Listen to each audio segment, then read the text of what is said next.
by'ukusa ntabibasha umwanya nibwo ntwara wese ngasukuza bwiza muri amazi utishuka kama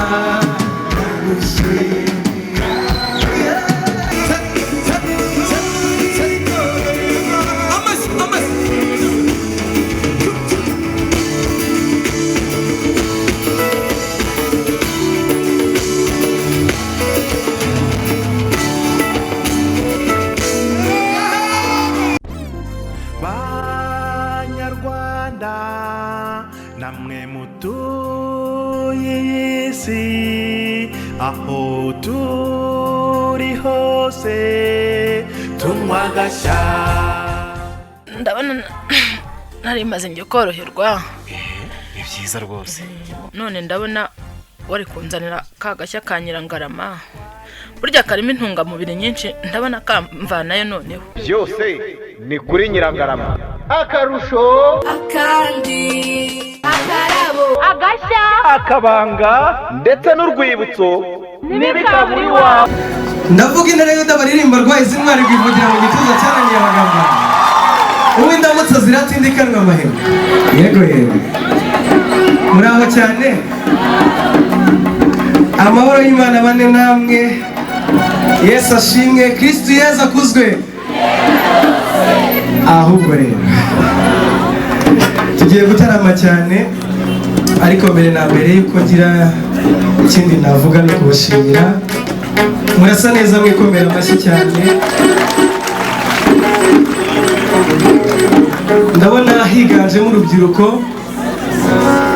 Message mfitiye urubyiruko ni uko kumenya Imana ari bwo bwenge kandi kuva mu byandiko.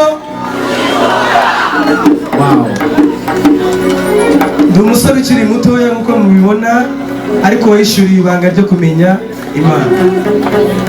Namwe rero muzakurikira uyu murongo, Imana izabashoboza, sibyo?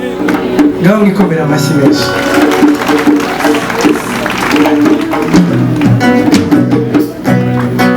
Iyo ndebye ukusa ntabibasha umwanya nibwo ntwara wese ngasukuza bwiza muri amazi utishuka kama gushimira muri utazima tuyobora utishuka kama. Yego yego nasa gutya iyo utasi wanjye iyo utanga nibyo imakumba urukundo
kugira yemerewe kugira yemerewe kugira hari ubazagicirwa muri twe yemerewe kugira yayicumuro byanze Yesu yarabibabariye hari ubazagicirwa abinyuma haleluya yayicumuro byanze Yesu yarabibabariye ntabwo banamba bintera kuvuga ko Yesu